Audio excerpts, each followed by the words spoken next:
Selamat datang kembali di dunia tempat kekuatan menentukan segalanya. Terima kasih atas dukungan dan semangat kalian yang tak pernah padam. Tanpa menunda lebih lama, mari kita mulai babak baru dari dunia 1000 besar.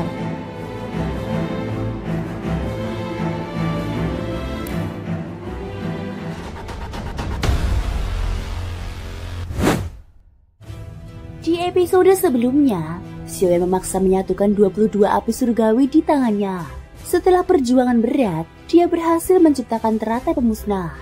Teratai itu dilemparkan ke arah unicorn 3 sayap dan meledak dahsyat hingga nyaris membunuhnya. Namun Xiaoyan sendiri juga terluka parah. Di saat bersamaan, avatar jiwanya yang ditangkap di kota Wu diam-diam meledakkan puluhan benih teratai api. Ledakan itu mengguncang kota Wu, menghancurkan setengah kota dan melukai para petinggi seperti Muller dan utusan klan jiwa. Kota Wu porak-poranda. Musuh bebuyutan Xiaoyan bersumpah akan membalas dendam. Setelah menyaksikan ledakan dahsyat yang terjadi di kota Wu perlahan-lahan mereda, Xiaoyan akhirnya merasa lega. Setidaknya, dalam waktu dekat, kota Wu tak akan mampu mencari masalah dengannya lagi. Ledakan kali ini menyebabkan kerugian besar bagi pihak kota Wu. 2/3 pasukan inti mereka lenyap, termasuk putra tunggal Wu Huan yang tewas dalam insiden tersebut. Sementara dari pihak klan Wu, 1/3 pasukan elitnya juga ikut musnah. Adapun para pengikut utusan aula jiwa yang dibawanya, semuanya mati, kecuali dirinya sendiri. Pada detik-detik kritis saat ledakan, utusan aula jiwa menggunakan tubuh serta kekuatan jiwa para bawahannya sebagai perisai pelindung yang besar. Maka dari itu, dia menjadi satu-satunya pihak yang mengalami luka paling ringan dari semua yang ada. Keparat, bocah itu berani mempermainkan kita. Penguasa kota Wu meraung marah. Ia mengangkat tangannya dan menggenggam udara kosong. Seketika, seberkas aura samar muncul di telapak tangannya. Itu adalah sisa kekuatan jiwa Wu Huan yang nyaris padam. Utusan aula jiwa berkata, "Mohon tenang, Tuan Kota. Meski kondisi Wu Huan parah, bukan berarti tak ada jalan untuk menyelamatkannya. Dalam catatan kuno klan kami, ada metode penyelamatan menggunakan kekuatan jiwa banyak ahli.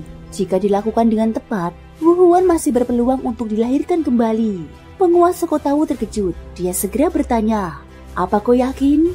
Utusan aula jiwa mengangguk. "Tenang saja, kami klan jiwa tidak perlu berbohong kepadamu." Tuan kota Wu mulai mempertimbangkan dengan serius. Wu Huan adalah satu-satunya putranya. Meskipun wataknya keras dan pendendam, ia tidak pernah mengabaikan latihannya. Dan di masa depan, kelak akan mewarisi kedudukannya. Setelah berpikir panjang, akhirnya ia pun menyetujui tawaran utusan aula jiwa. Bagaimanapun juga, klan jiwa terlampau misterius dan kuat. Jika memang mereka punya cara menyelamatkan putranya, tidak ada alasan untuk menolaknya. Kalau begitu, Tuan Kota Wu perlu mengumpulkan cukup banyak jiwa. Lalu, utusan aula jiwa tersenyum samar. Orang-orang dari klanmu yang mendengar percakapan itu pun merasa bulu kuduk mereka merinding.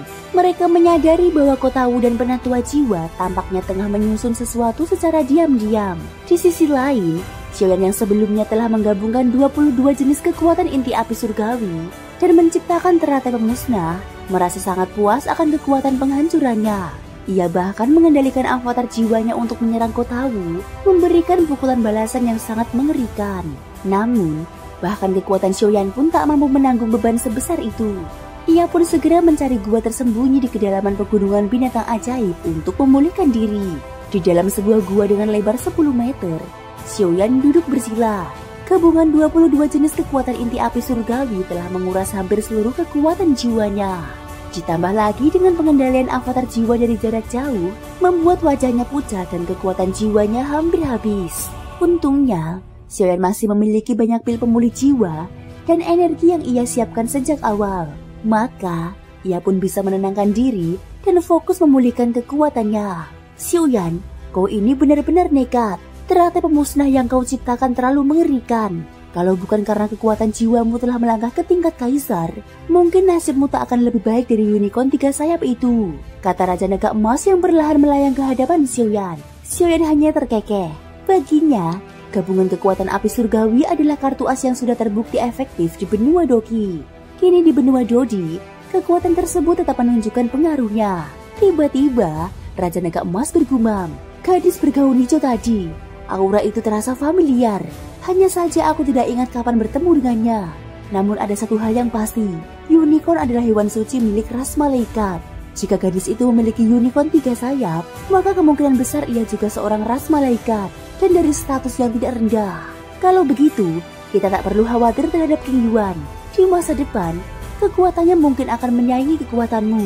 Mendengar itu, Xiaoyan yang telah menyelesaikan pemulihan sebagian besar luka fisiknya, perlahan membuka mata. Kekuatan jiwanya pun hampir pulih berkat keahliannya sebagai alkemis tingkat tertinggi. Guru, kenapa kamu bisa berkata seperti itu? Xiaoyan bertanya. Ia memang telah menduga bahwa gadis itu berkaitan dengan King Yuan. Raja Naga Emas menjelaskan perlahan. Ras malaikat memiliki sistem hierarki berdasarkan jumlah sayap, dimulai dari 1 sayap sebagai malaikat setengah, hingga 12 sayap yang dikenal sebagai dewa malaikat. Selain jumlah, warna sayap juga menentukan peran mereka. Hijau untuk penjaga, merah untuk eksekutor hukum, dan putih untuk penyembuh yang tergabung dalam pasukan malaikat. Sayangnya, para malaikat putih tidak mahir bertempur. Xiaoyan bertanya, lalu bagaimana dengan sayap ungu King Yuan?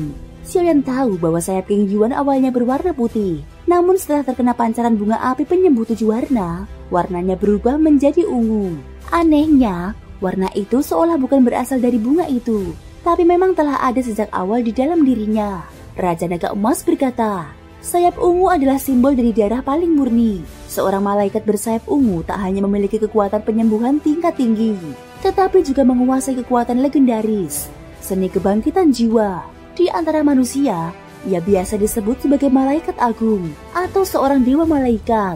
Perkataan itu bagai petir yang menggelegar di dalam hati Xiaoyan. King Yuan ternyata seorang dewa malaikat, gumamnya dengan terkejut. Meskipun ia tak tahu kenapa seseorang sekuat King Yuan bisa jatuh hingga tinggal di kota King yang terpencil. Namun jika benar dia memiliki potensi sebagai dewa malaikat, maka itu berarti potensinya sangat luar biasa. Terlebih lagi, hanya dengan menyebutkan 4 kata, seni kebangkitan jiwa, sudah cukup untuk mengguncang hati Xiaoyan. Biasanya setelah kematian, seseorang hanya bisa diselamatkan jika sisa jiwanya masih ada untuk dibentuk ulang. Tapi, kekuatan yang bisa menghidupkan kembali seseorang. Itulah mengapa ras malaikat tetap berdiri di puncak dunia besar ini. Namun hal ini masih terlalu jauh darimu sekarang. Suatu hari nanti, kau akan memahami semuanya. Sekarang, setelah memastikan King Yuan selamat, lebih baik kau periksa gulungan tulang belakang yang kau dapatkan dari dalam reruntuhan itu. Mendengar kata-kata ini, Xiaoyan pun sedikit terkejut. Andai tidak diingatkan, dia mungkin sudah benar-benar melupakan sesuatu yang penting. 2 gulungan yang diperoleh dari dalam reruntuhan itu, satu adalah hadiah setelah mengalahkan sang penjaga, dan satu lagi adalah gulungan yang disobek dari tulang punggung pemilik makam kuno. Tulang punggung itu begitu keras hingga membuat Xiaoyan sendiri terpana. Tetapi berkat pembakaran dari api suci milik Su Suiying, ia berhasil mendapatkannya. Mengingat kembali hal itu, Xiaoyan pun menutup matanya dan mulai memusatkan kesadaran untuk merasakan informasi dari gulungan teknik Dao yang ia dapatkan. Berbagai informasi langsung membanjiri benaknya. Teknik rahasia, teknik klon tingkat menengah kelas dewa. Teknik ini memungkinkan pengguna menciptakan satu klon yang identik dengan tubuh aslinya hanya dengan memanfaatkan selai jejak jiwa. Klon ini sepenuhnya dikendalikan oleh pengguna, dan kehancurannya tidak menimbulkan dampak apapun terhadap tubuh utama. Penjelasan singkat ini membuat mata Xiaoyan bersinar terang. Mungkin orang lain tidak mengerti kekuatan teknik ini, tetapi dirinya tahu betul ini adalah teknik klon sejati. Hanya dari deskripsi singkat itu saja, ia dapat menyimpulkan bahwa teknik ini tidak kalah dari klon berbasis kekuatan jiwa tingkat kaisar yang sebelumnya ia kuasai. Memang, klon jiwa tingkat kaisar dapat meniru kekuatan dan aura asli secara sempurna, bahkan bisa bekerja sama dengan tubuh utama tanpa celah. Akan tetapi, kelemahan utamanya adalah jiwa klon hancur.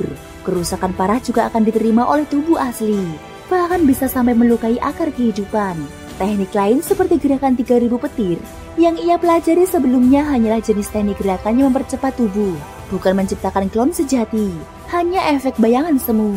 Guru, apakah teknik Dao ini memiliki klasifikasi tertentu? Tanya Xiaoyan setelah terlepas dari keterkejutannya.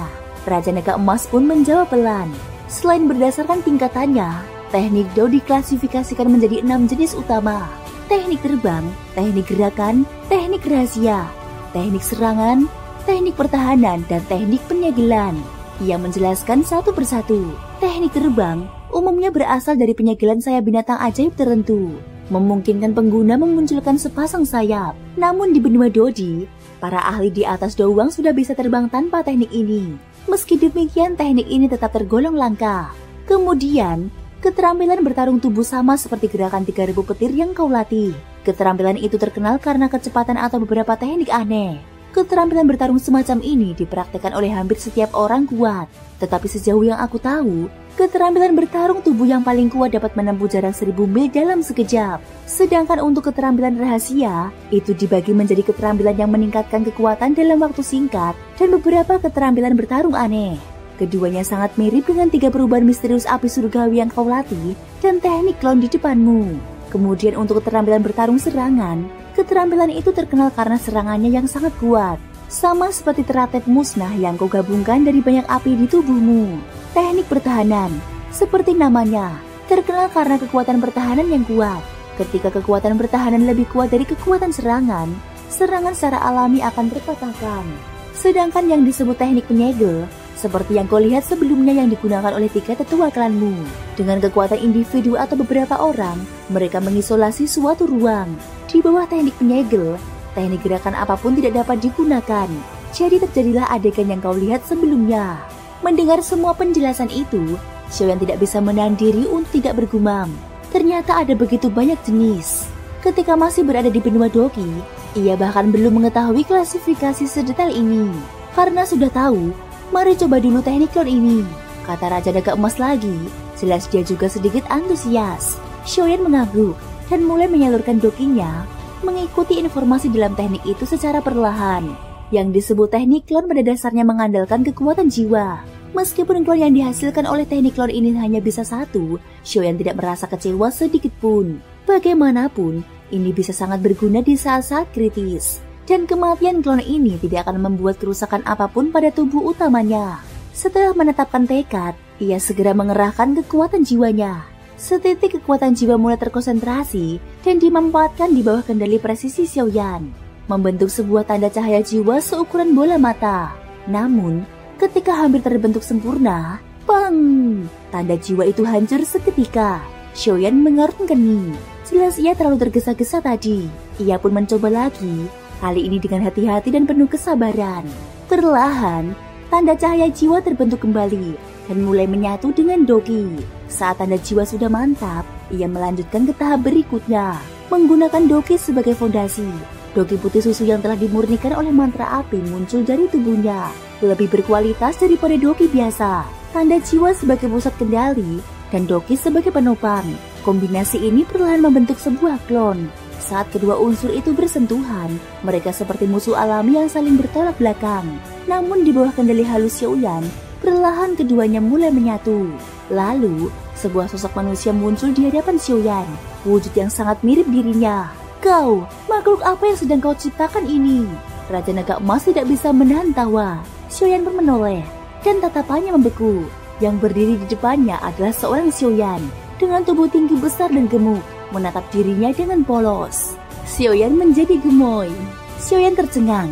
Ini memang percobaan pertama, tapi tak disangka klon yang muncul malah seperti versi raksasa dirinya.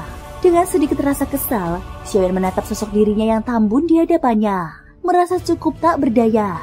Sepertinya ada kesalahan dalam penggabungan antara jejak jiwa dan Doki. Gumam Xiaoyan sambil merasakan aura dari tiruan dirinya, lalu melambaikan tangan. Seketika, sosok itu pun berubah menjadi kabut dan lenyap perlahan. Setelah mengetahui letak kesalahan, Xiaoyan segera mengulang prosesnya.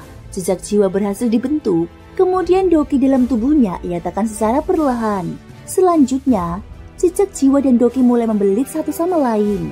Kali ini, tidak ada penolakan seperti sebelumnya. Keduanya mulai menyatu dan perlahan-lahan membentuk sosok yang sangat menyerupai Xiaoyan dengan aura yang identik. Saat sebuah suara terdengar, sosok yang terbentuk dari perpaduan Doki dan segel jiwa pun muncul.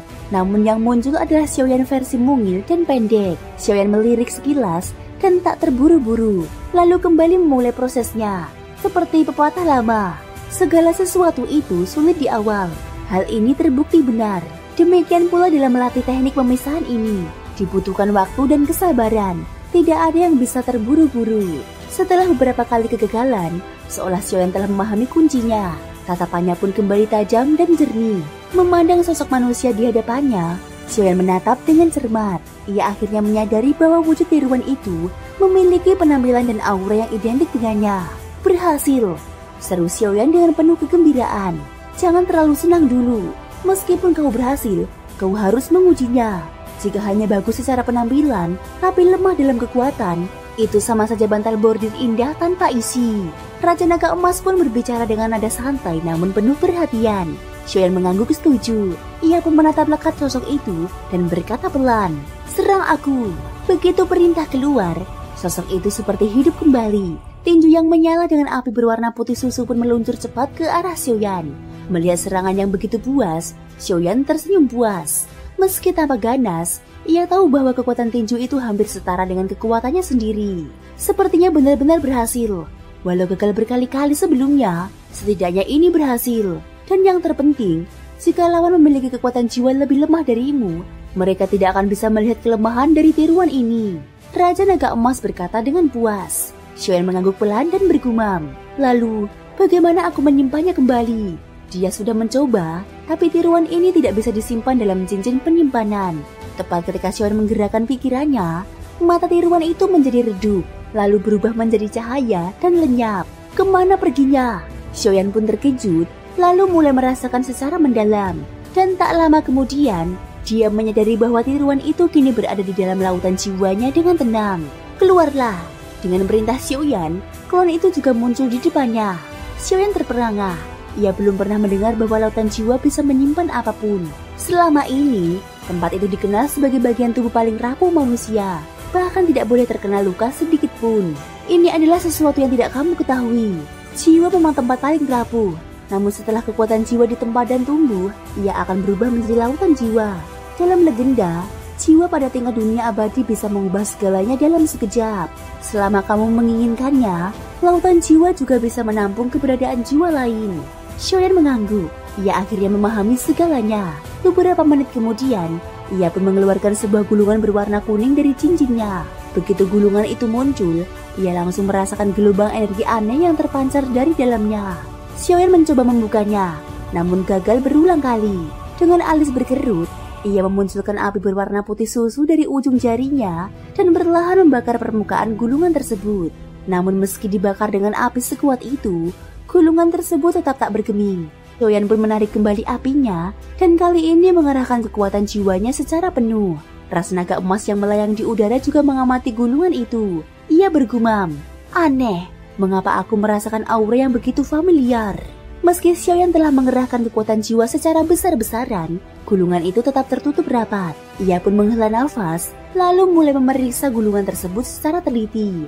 Ia menyadari, gulungan itu seharusnya dulunya berwarna perak, namun karena waktu yang sangat lama, kini berubah menjadi kuning kusam.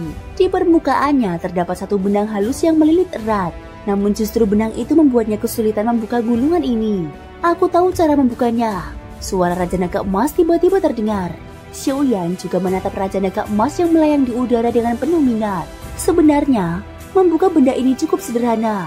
Hanya perlu setetes darahmu saja. Mendengarnya, Xiaoyan pun tersadar. Ia segera menggigit ujung jarinya. Dan setetes darah segar mengalir, lalu diteteskan ke atas gulungan kuning kusam itu. Begitu darah menyentuh permukaan gulungan, benang halus yang sebelumnya membelitnya perlahan terurai, seolah dipandu oleh kekuatan tertentu. Seketika, aroma kuno menyelimuti gua pegunungan. Konon, beberapa benda kuno atau peninggalan para ahli memerlukan pengakuan lewat tetesan darah. Berbeda dari cara-cara biasa yang selama ini kau pakai. Raja Naga Emas menjelaskan. Xiaoyan mengangguk seraya tersenyum kecil. Pandangan matanya tertuju pada gulungan yang perlahan bersinar, disertai cahaya terang berbentuk siluet kabur dari sosok manusia. Kedua mata sosok itu perlahan terbuka, dan aura menakutkan seperti naga purba yang sedang terbangun pun menyebar deras dari tubuhnya. Xiaoyan sedikit terpaku oleh aura mengerikan itu. Baik Yuyu yang ia temui sebelumnya, maupun wanita misterius berjubah hijau itu, tidak memiliki tekanan sekuat ini. Bahkan hanya sisa aura saja sudah sekuat itu. Sulit dibayangkan seberapa menakutkannya kekuatan penuh sosok ini di masa puncaknya. Raja Naga Emas juga menatap tajam sosok itu. Ia bersiaga penuh, siap bertindak jika ada gerakan mencurigakan. Setelah menunggu sekian lama, Muncul juga seseorang dengan kekuatan spiritual yang cukup memadai. Suara lembut terdengar dari siluet itu, disertai tatapan penuh rasa ingin tahu terhadap Xiaoyan. "Senior, siapa dirimu?" tanya Xiaoyan dengan terkejut. "Aku telah menunggu puluhan ribu tahun. Semua ini agar warisanku dapat diteruskan. Meski kekuatan jiwamu telah mencapai tingkat kaisar, kekuatan mentalmu masih belum terbentuk, tapi bisa dibilang lumayan. Baiklah, waktuku tidak banyak. Kita langsung saja. Aku adalah seorang ahli dao formasi." Xiaoyan mengerut kening. Sebagai seseorang dari dunia bawah, ia belum pernah mendengar istilah tersebut. Bagaimana ini mungkin? Raja Naga Emas juga terkejut. Meski Raja Naga Emas melayang di udara, sosok bayangan itu tampaknya tidak menyadari keberadaannya. Sosok itu kembali diam, seakan memberi waktu bagi Xiaoyan untuk berpikir. Melihat Xiaoyan masih bingung, Raja Naga Emas menjelaskan, "Di benua Dodi, selain jalur utama budidaya Daoki, terdapat 4 profesi tambahan, yaitu alkemis, ahli racun, ahli penempaan, dan ahli formasi. Alkemis, seperti namanya, adalah mereka yang mampu meramu berbagai jenis pil ajaib. Status mereka sangat tinggi di benua Dodi. Mereka juga punya daya tarik luar biasa. Alkemis tingkat tinggi biasanya disegani semua pihak, karena siapapun ingin berhutang budi pada seorang alkemis.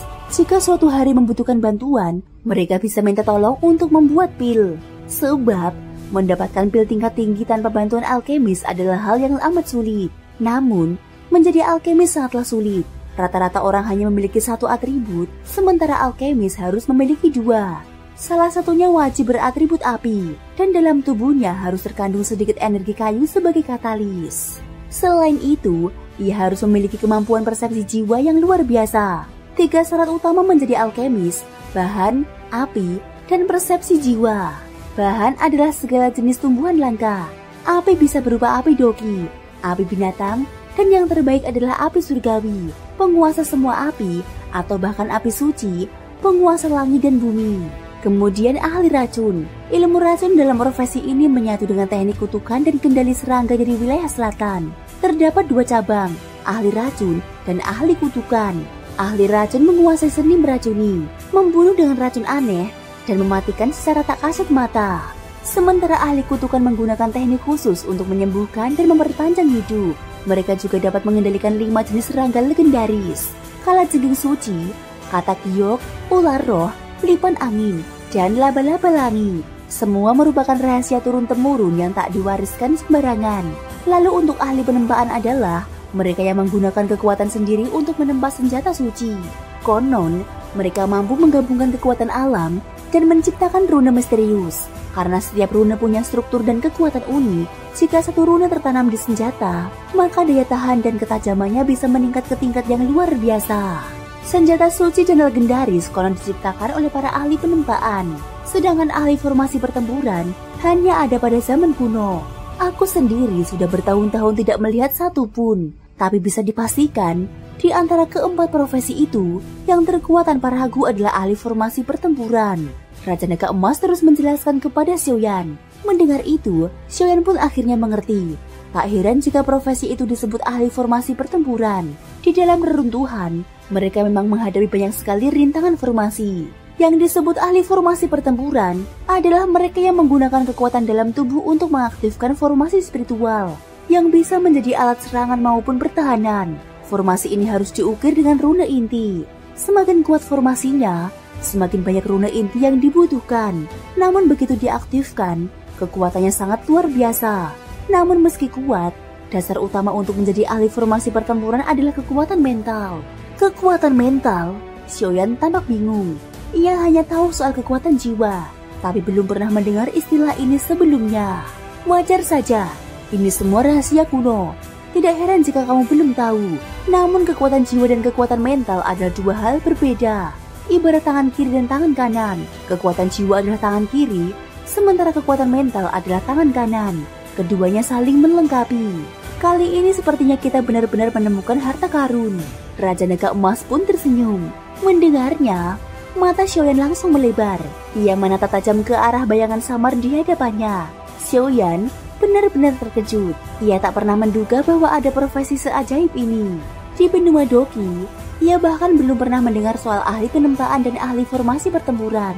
Dunia Dodi ini memang jauh melampaui dunia Doki. Di Di jalur kultivasi doki, memang ada banyak cabang sampingan, dan profesi ahli formasi pertempuran ini adalah salah satunya. Namun, selain memerlukan kekuatan dasar yang cukup, profesi ini juga menuntut syarat luar biasa pada kekuatan mental. Karena itulah, dibandingkan dengan 3 profesi lainnya, profesi ini jauh lebih langka. Mohon bimbingannya senior.